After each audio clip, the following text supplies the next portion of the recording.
नमस्कार, मैं हूं आशीष और आप देख रहे हैं आशीष commerce classes.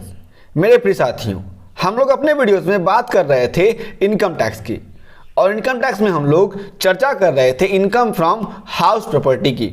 Income from house property में एक बहुत ही इंपॉर्टेंट टॉपिक आता है जिसको कहा जाता है वास्तविक प्राप्त किराया, यानी एक्चुअल रेंट रिसीव्ड। तो एक्चुअल रेंट रिसीव्ड यानी वास्तविक प्राप्त किराया क्या होता है, उसको हम लोग समझेंगे इस वीडियो में और जानेंगे विस्तार से अच्छे से। वास्तविक प्राप्त किराया यानी एक्चुअल रेंट रिसीव्ड। वास्तविक प्राप्त किराया को डी फैक्टो रेंट भी कहते हैं, यानी उसका यह एक और भी नाम है।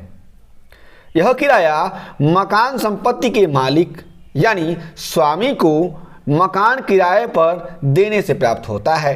यानी अगर कोई भी मकान मालिक है, जब वह अपने मकान को किराए पर देता है तब उसे यह प्राप्त होता है, यानी वास्तविक किराया प्राप्त होता है।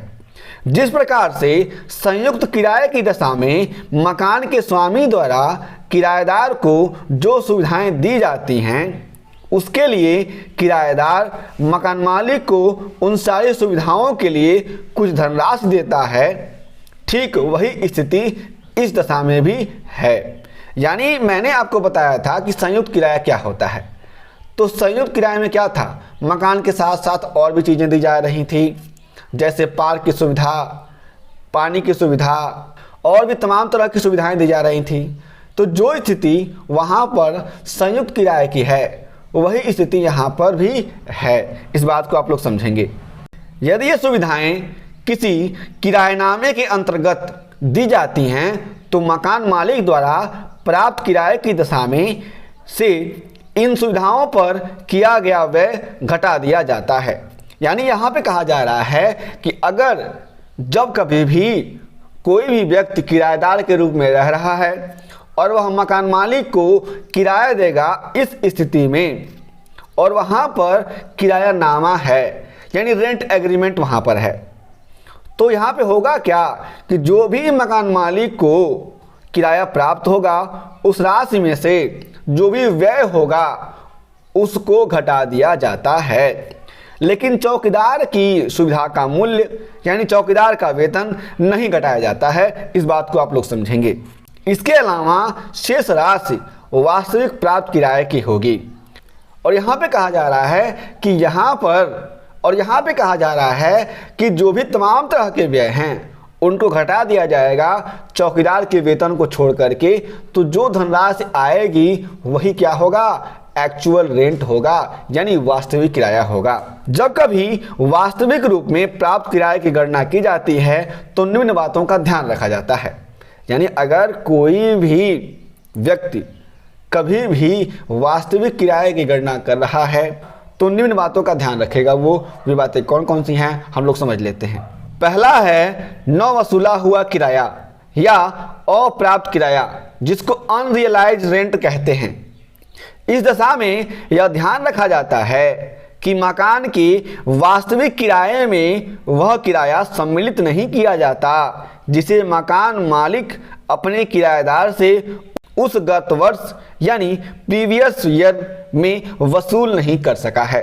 यानी जो किराया मकान मालिक को प्राप्त नहीं हुआ है, यानी जिस किराए को मकान मालिक वसूल नहीं पाया है, उसी को अनरियलाइज्ड रेंट यानी न वसूला हुआ किराया या अप्राप्त किराया कहा जाता है। अन्य शब्दों में चालू गत वर्ष का न वसूला हुआ किराया सकल वार्षिक मूल्य में से घटा दिया जाता है, और जो भी ग्रॉस एनुअल वैल्यू आएगा किसी भी हाउस प्रॉपर्टी का, उसमें से अनरियलाइज्ड रेंट को घटा दिया जाता है, माइनस कर दिया जाता है।